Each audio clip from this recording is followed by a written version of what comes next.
نبيه الأمين المكين الحميد الكريم الرؤوف الرحيم أما بعد فأعوذ بالله من الشيطان الرجيم بسم الله الرحمن الرحيم ما زاغ البصر وما طغى صدق الله العظيم وصدق رسوله النبي الأمين ونحن على ذلك لمن الشاهدين والشاكرين والحمد لله رب العالمين قال الله تبارك وتعالى في شان حبيبه مخبرا وآمرا إن الله وملائكته يصلون على النبي يا أيها الذين آمنوا صلوا عليه وسلموا تسليما اللهم صل على سيدنا مولانا محمد وعلى آل سيدنا مولانا محمد وبارك وسلم عليه الصلاة والسلام عليك يا سيدي يا رسول الله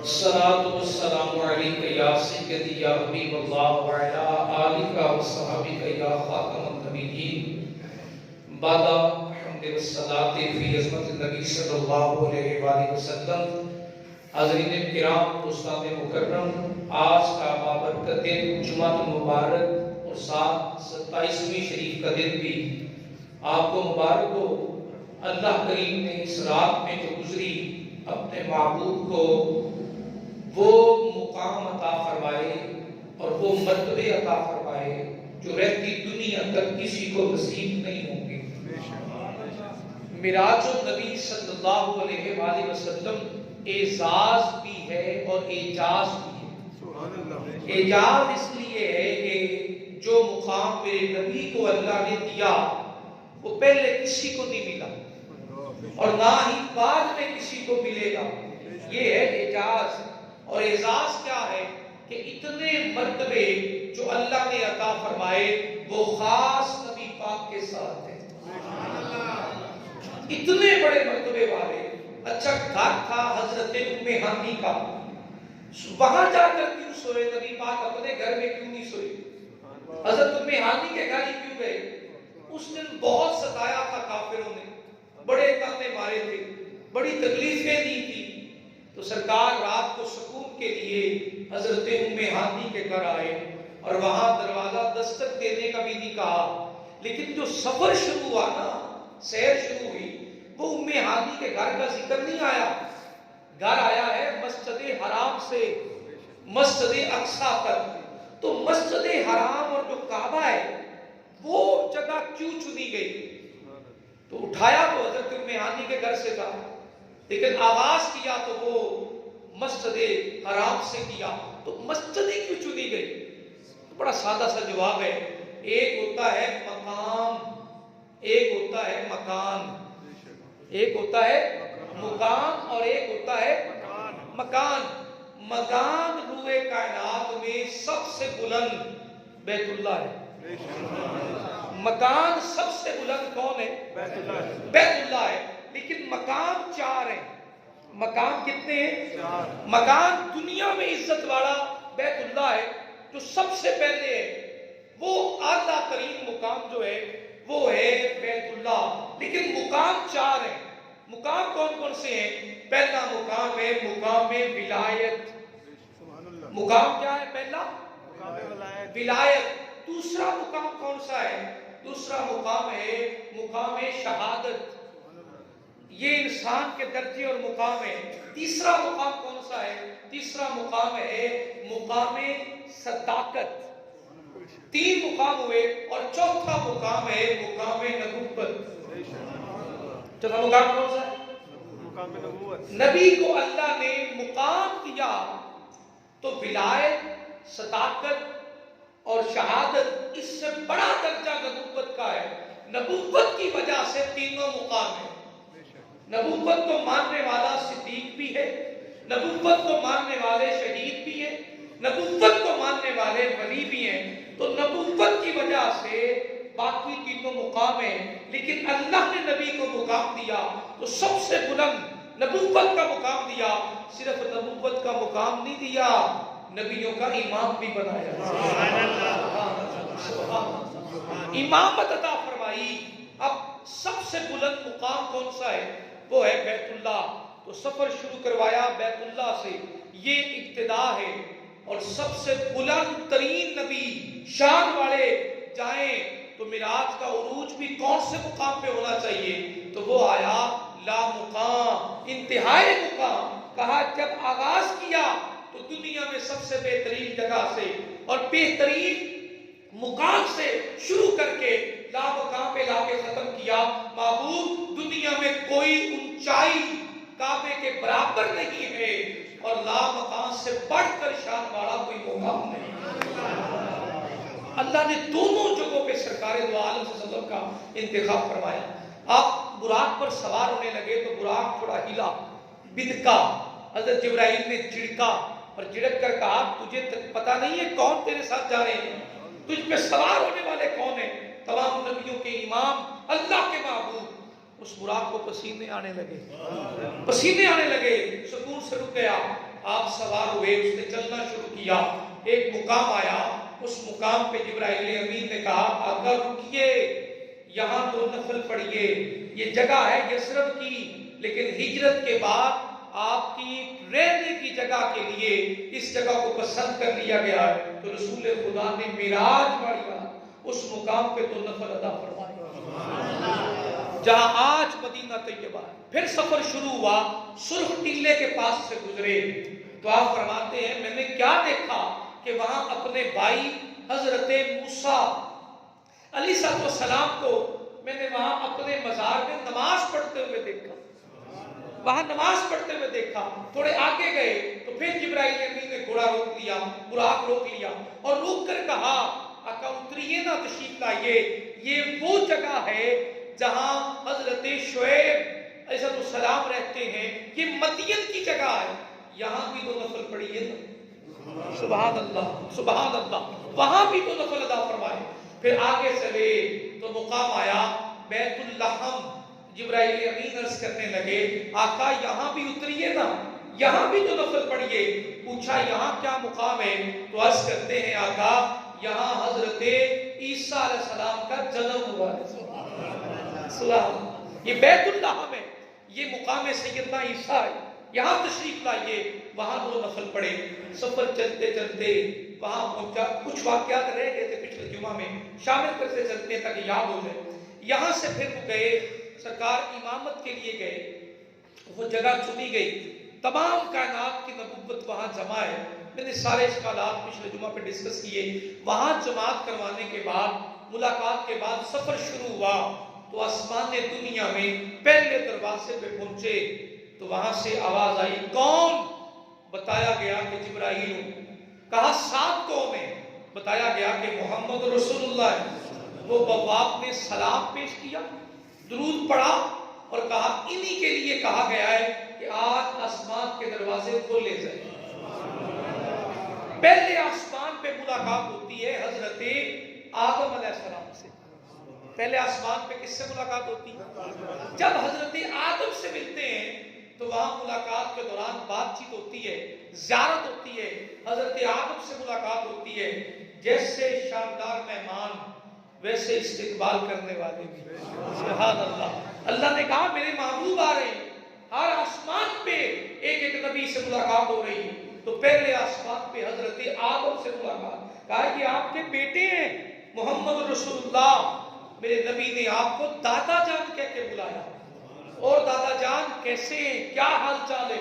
بڑی ملاقات ہوئی، گفتگو بڑی ہوئی، بات چیت بہت زیادہ ہوئی۔ پھر اجازت لے کر آگے نکلتے ہیں تو دوسرے آسمان پر پہنچتے ہیں، وہاں ملاقات ہوتی ہے جناب سیدنا عیسیٰ علیہ السلام سے اور حضرت یحییٰ علیہ السلام سے، دونوں حسین ہستیوں سے۔ میں آخر میں بتاؤں گا کہ سارے نبیوں کو یاد کیسے رکھنا ہے، پہلے سنتے آئیں۔ دوسرے آسمان پہ ملاقات ہوتی ہے جناب سیدنا عیسیٰ علیہ السلام سے اور حضرت یحییٰ علیہ السلام سے، دونوں کی ملاقات، تینوں کی ملاقات، بڑی گفتگو، بڑی باتیں، ٹھیک ٹھاک ملاقات ہوئی، زیارت بھی ہوئی، ملاقات بھی ہوئی۔ اب تیسرے آسمان پر جاتے ہیں تو نبی پاک صلی اللہ علیہ وآلہ وسلم کی ملاقات حضرت یوسف علیہ السلام سے ہوتی ہے۔ وہ بھی تو حسین ہے اور یہ بھی محبوب جا رہے ہیں۔ حضرت یوسف علیہ السلام ملتے ہیں، اور جب آپ سے ملاقات ہوتی جو دونوں کے درمیان گفتگو ہوتی ہے کافی دیر تک ہوتی ہے. سیر کے لیے جا رہے ہیں تو نبیوں سے کیوں ملوایا جا رہا ہے؟ آسمان پہ جاتے ہوئے نبیوں سے ملاقات کیوں ہو رہی ہے؟ تو جواب آیا دونوں کے مطالبے پورے ہو رہے ہیں، ملنے والوں کے بھی اور جانے والوں کے بھی. سبحان اللہ سبحان اللہ سبحان اللہ سبحان اللہ. حضرت یوسف سے ملاقات کرتے ہیں، پھر سفر شروع ہوتا ہے تو آپ چوتھے آسمان پر آتے ہیں. وہاں حضرت ادریس علیہ السلام سے ملاقات ہوتی ہے. حضرت ادریس علیہ السلام سے کافی دیر گفتگو فرماتے ہیں، زیارت بھی کرتے ہیں، ملاقات بھی ہوتی ہے. پھر چلتے ہیں، پھر مقام چوتھے پانچویں آسمان پر پہنچتے ہیں تو پانچویں آسمان پہ حضرت ہارون علیہ السلام سے ملاقات ہوتی ہے. جب حضرت ہارون علیہ السلام سے ملاقات کرنے کے بعد چھٹے آسمان پہ جناب سیدنا موسیٰ علیہ السلام سے ملاقات ہوتی ہے اور وہاں میرے آقا بطور خاص فرماتے ہیں آپ کی امت کی کثیر تعداد جنت میں جانے والی ہے، وہ موسیٰ آپ ہی ہیں نا. سبحان اللہ، وہ آپ ہی ہیں نا جن کی امت کثیر تعداد میں جنت میں جانے والی ہے. حضرت موسیٰ کوئی معمولی ہستی نہیں ہے، کلیم اللہ ہے، اللہ سے ہم کلام ہونے والے. سبحان اللہ. یہ چھٹے آسمان پہ ملاقات ہوتی ہے اور ساتویں آسمان پہ حضرت ابراہیم علیہ السلام سے ملاقات ہوتی ہے. اب یہ نام ترتیب سے یاد رکھتے ہو نا تو ایک لفظ یاد رکھ لیں. لفظ کیا ہے؟ آ یا اما. الف حضرت آدم علیہ السلام کا، عین حضرت عیسیٰ علیہ السلام کی، یا حضرت یوسف علیہ السلام کی. اسی طرح یہ آسمانوں کی ترتیب ہے. الف حضرت ادریس علیہ السلام کا، ہا حضرت ہارون علیہ السلام کی، اور میم حضرت موسیٰ علیہ السلام کا، اور آخری الف حضرت ابراہیم علیہ السلام کا. یہ نبیوں کی ترتیب یاد رہ جائے گی نا. لفظ کیا ہے؟ آیاہما. بولیے عین، پہلے الف پھر عین. حضرت عیسیٰ کے ساتھ حضرت یحییٰ، دونوں کے لیے ایک لفظ. پھر یا حضرت یوسف علیہ السلام کے لیے جو تیسرے آسمان پہ. پھر الف حضرت ادریس علیہ السلام کے لیے. پھر ہا حضرت ہارون، ہما ہا ہما ہارون علیہ السلام، اور میم حضرت موسیٰ علیہ السلام کے نام کا پہلا حرف، اور آخر میں الف حضرت ابراہیم علیہ السلام کا. آسمانوں کی ترتیب بھی یاد ہو گئی اور نبیوں کی ملاقات بھی یاد ہو گئی. آسان نہیں ہو گیا. آپ کسی سے بیان کریں گے وہ کہیں گے بہت بڑا علامہ ہے آپ، اسے نام بڑے ترتیب سے یاد رکھیں. یہ ہمارے اساتذہ نے آسانیاں کی ہیں اور ہم جیسے کو تو یاد ہی نہ ہوتا. یہ ان کی مہربانیاں ہیں، ترتیب بھی یاد کروا دی اور نام بھی یاد کروا دی. اب سارے نبیوں سے ملاقات کے بعد سفر شروع ہوتا ہے. سدرا کا بھی ہم نے ذکر کیا. اب وہاں پہ سرکار دو عالم سے وہاں ایک بات رہ گئی. جب سفر مکہ سے شروع کیا تو میرے نبی نے کچھ چیزوں کا مشاہدہ کیا. کچھ چیزوں کا مشاہدہ کیا. مشاہدہ کرتے ہوئے دیکھتے ہیں کہ وہاں پر کچھ لوگ ایسے ہیں کہ جو لوگ پتھر کھا رہے ہیں اور پانی پی رہے ہیں، پانی بھی کھولتا ہوا پی رہے ہیں.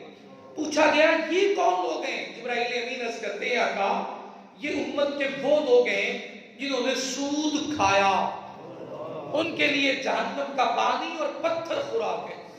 سود کھانے والوں کے لیے. تھوڑا آگے گئے تو کیا دیکھا؟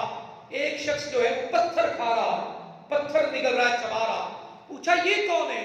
کہا یہ وہ ہے جو زکات نہیں دیتا تھا. اور تیسرے مقام پہ دیکھا تو کچھ لوگوں کی زبان اور ہونٹ کاٹے جا رہے تھے. کچھ لوگوں کے زبان اور ہونٹ کاٹے جا رہے تھے. آپ کی کینچیوں سے پوچھا یہ کون لوگ ہیں؟ کہا یہ آپ کی امت کے وہ علماء ہیں جو بیان تو کرتے تھے خود عمل نہیں کرتے.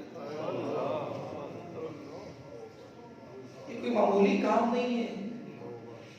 جو خود تو بات کرتے تھے لیکن عمل نہیں کرتے تھے. اب کئی اب آپ اس پہ سوچیں گے پھر تو تبلیغ بند کر دیں کیونکہ عمل تو کوئی بھی نہیں کرتا. میرے بھائی سن لیں، یاد کر لیں. کام ہے دو طرح کے، ایک عمل کرنا، ایک تبلیغ کرنا. جو شخص دونوں کرتا ہے، عمل بھی کرتا ہے اور تبلیغ بھی کرتا ہے، وہ تو سب سے شاندار ہے، وہ تو اعلیٰ ہے. اب جو شخص صرف تبلیغ کرتا ہے، عمل نہیں کرتا، اسے تبلیغ کا اجر تو ملے گا لیکن اس کو عمل نہ کرنے کی سزا بھی اس نے ایک کام کیا ہے لیکن ایک چھوڑ دیا. اب جو عمل کرتا ہے کہ ایسے بھی ہیں عامل پورے ہوں گے تبلیغ نہیں کریں گے, اس نے بھی ایک کام کیا ہے اور دوسرا چھوڑ دیا. اب سمجھ آئیے, جس نے دونوں کیے, یہ نہیں کہ میں عمل ہی نہیں کرتا تو نماز کے لیے نہ کہوں, میں سچ نہیں بولتا تو سچ بولنے کے لیے بھی نہ کہوں. تو جو کام میں نہیں کرتا اس کا اجر مجھے نہیں ملے گا, لیکن جو میں کر رہا ہوں اس کا اجر تو ضرور ملے گا.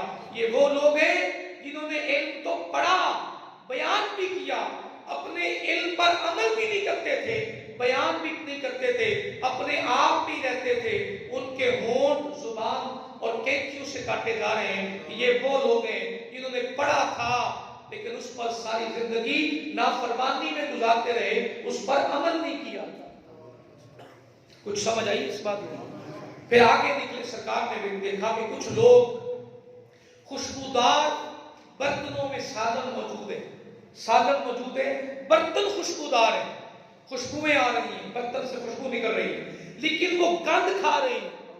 خوشبو والا ساجن چھوڑ کر کچھ مرد اور عورتیں گند کھا رہی ہیں, ان کے سامنے گند ڈالا ہوا ہے, لیکن خوشبودار برتن بھی پاس پڑا ہے, کھانا اس میں بھی موجود ہے, لیکن کھا گند رہے ہیں.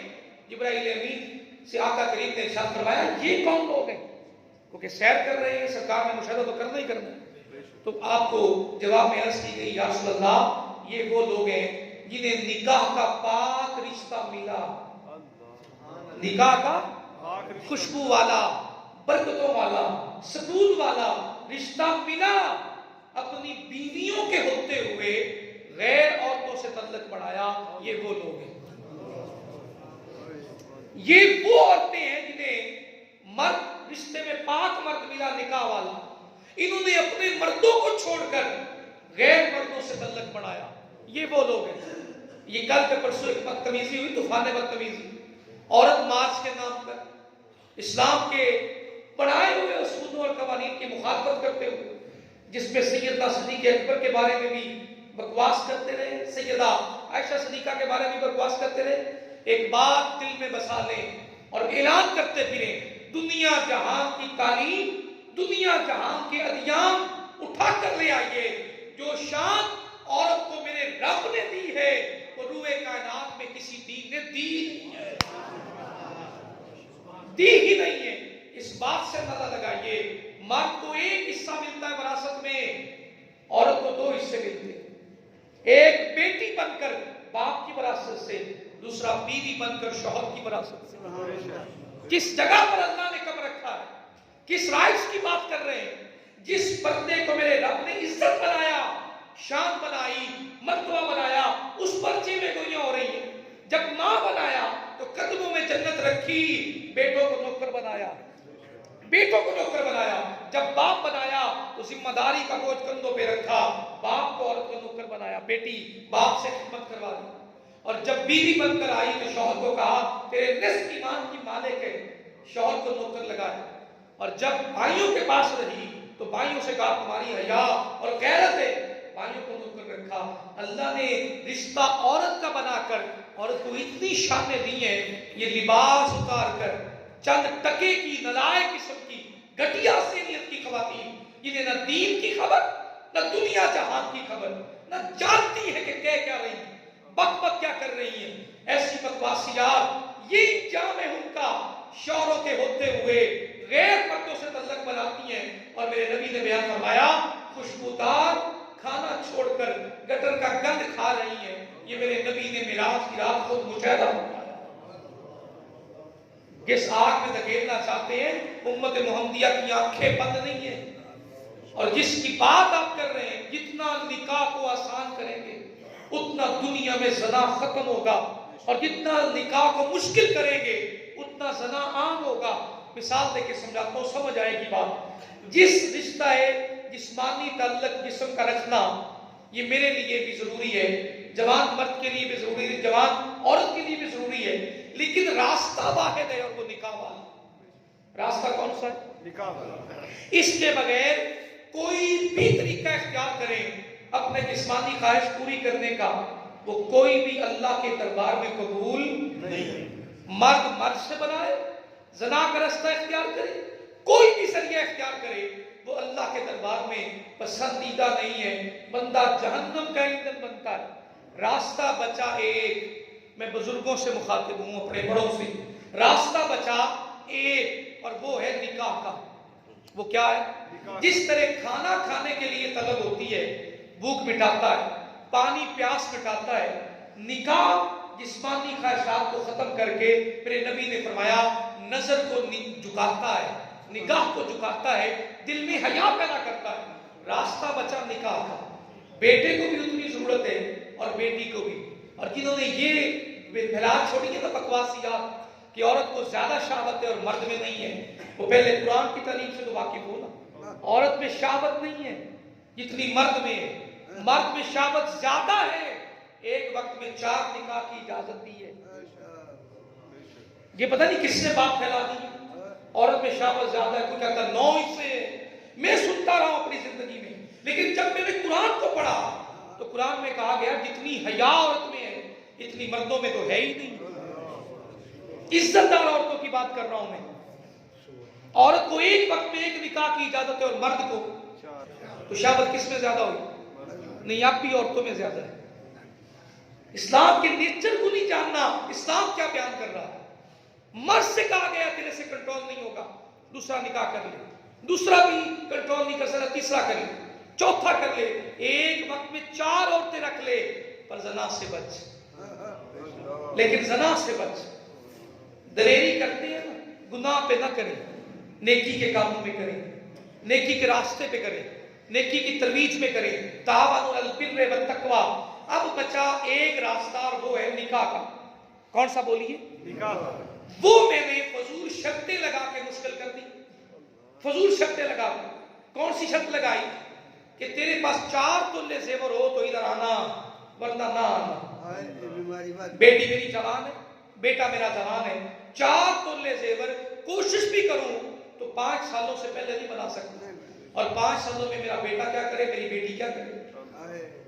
آپ بتائیے نا۔ آج جس چیز کی معاشرے میں برائی پھیلے جا رہی ہے نا، اس برائی کا کوئی تو علاج ہونا چاہیے۔ زنا روکنا چاہتے ہیں، کون ایسا بندہ جو چاہتا ہے کہ زنا نہ ہو؟ ہر بندہ چاہتا ہے زنا نہ ہو، لیکن کیوں نہ ہو؟ کہ نکاح آسان ہو۔ چل 2 کمرے بنا پھر رشتہ لینے آنا، 2 تولے زیور کما کے ساتھ لگا رشتہ پھر لینے آنا۔ ایک سچی بات دل پہ رکھ کے بتائیے گا، جسے نکاح کے لیے مشکل شرطیں لگا دیں گے تو وہ بچہ بچی کیا کرے گا؟ بتائیے نا۔ آپ بھی بڑے ہیں، میرے بزرگ ہیں، یہ خواہش کنٹرول ہوتی ہے؟ بولیے نا یار، ہے کسی میں ہمت اس کو کنٹرول کرنے کی؟ سوائے نبیوں کے کسی کے اختیار میں ہی نہیں ہے۔ یہ اللہ نے فطرتاً رکھا ہے، مرد اور عورت کا ذاتی تعلق اللہ نے فطرتاً رکھا ہے، اور راستہ میرے نبی نے فقط نکاح کا رکھا ہے، اور نکاح کو تو ہم نے مشکل کر دیا۔ اپنی گھٹیا قسم کی شرطیں لگا۔ جس بیٹی کو میں 18 سال سے کلیجے سے لگا کے پال رہا ہوں، نکاح کے بعد 2 سال تعاون نہیں کر سکتا۔ جس بیٹے کو 20 سال میں اپنی زندگی کی جوانی کھلا رہا ہوں، نکاح کے بعد 2 سال کو آپریٹ نہیں کر سکتا۔ وہاں تو مجھے سب یاد آ جاتا ہے، لیکن جب گناہ کر بیٹھتے ہیں دونوں، وہاں ڈوب مرنے کا مقام ہے۔ موقع تو ہم نے دے رکھا ہے، برا لگے تو زدتا رہے، پر کیا کروں، یہ زمان معاشرے میں گند پھیلتا جا رہا ہے، نکاح کو مشکل کرتے جا رہے ہیں، اور زنا کے دروازے کھولتے جا رہے ہیں، اور پھر بیٹیوں سے کہتے ہیں آپ بازاروں میں کیوں جاتی ہیں، آپ ننگے منہ کیوں پھرتی ہیں، آپ بازاروں میں کیوں جاتی ہیں؟ جب نکاح کا راستہ کھولتے جائیں گے تو زنا کا دروازہ خود بخود بند ہو جائے گا۔ خواہش پوری کرنے کا جائز طریقہ، حلال طریقہ سوائے نکاح کے کوئی ہے تو بتاؤ۔ وہ ایک صورت ہے، وہ ہے روزہ رکھنے کی، کہ روزہ رکھے۔ ہے کوئی اتنا تقوی والا جو سال بھر کے روزے رکھے؟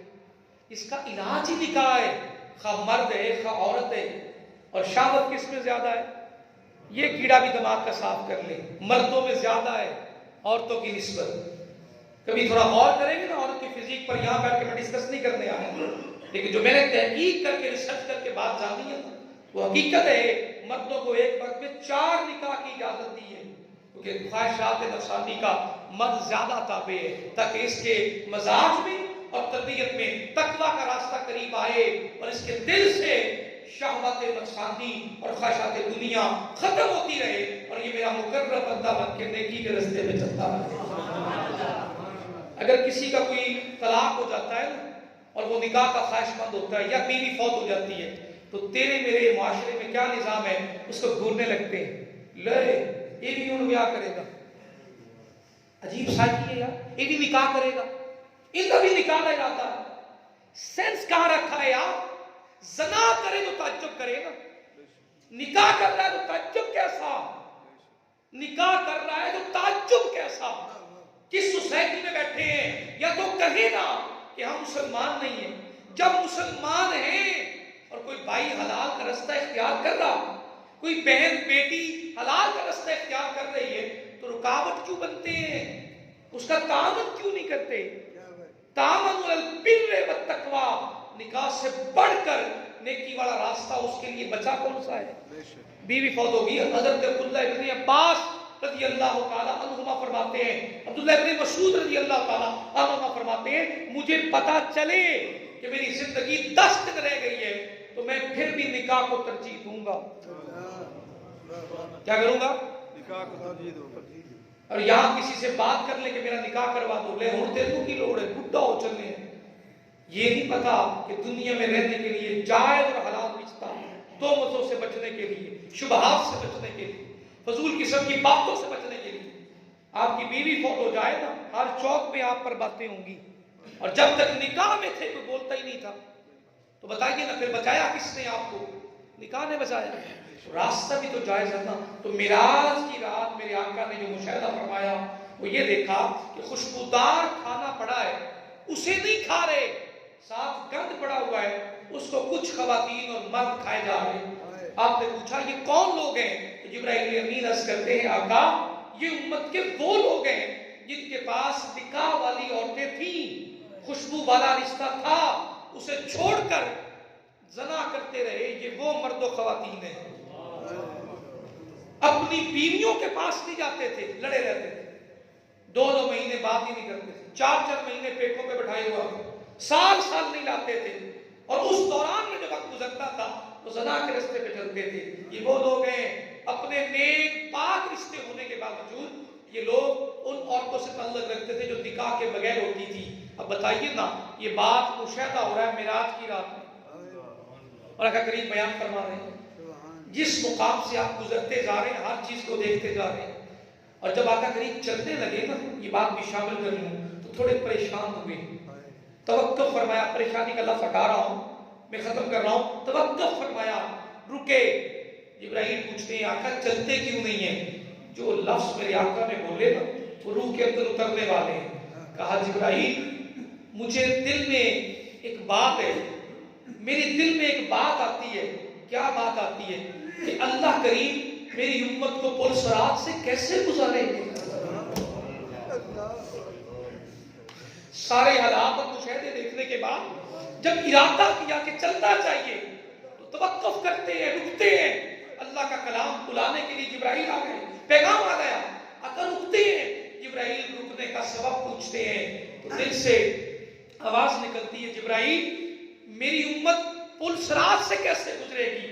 یہ بات کرنی تھی تو اللہ رب العزت کا جواب آیا، ہے جبرائیل میرے محبوب سے کہیے نا یہ آنا شروع کریں، ان کی امت پل صراط سے گزرے گی، نہ پل کو پتہ چلے گا نہ ان کی امت کو پتہ چلے گا۔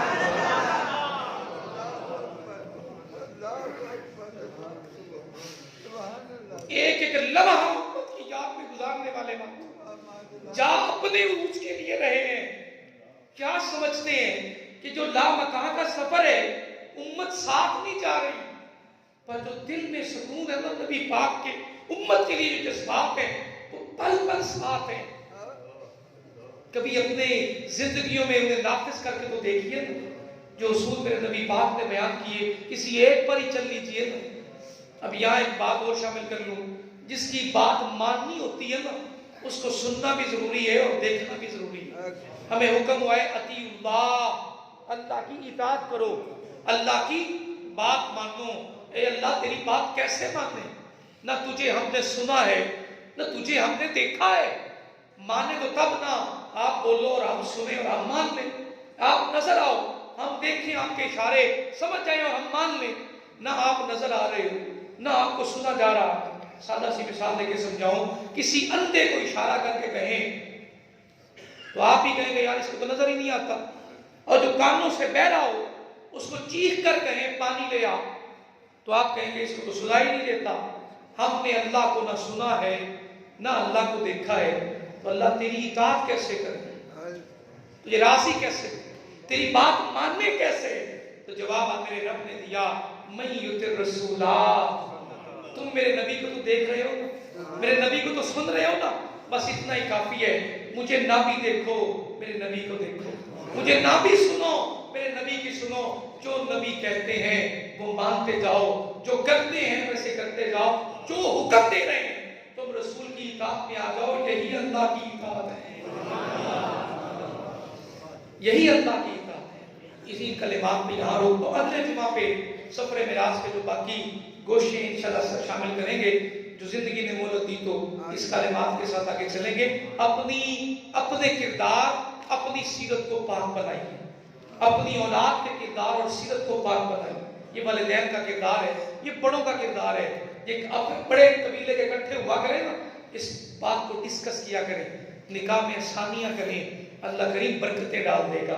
رازق اللہ ہے، ہم صرف نگران ہیں. دعا کرتا ہوں کریم عالم مجھے پہلے اور آپ کو عمل کی توفیق عطا فرمائے.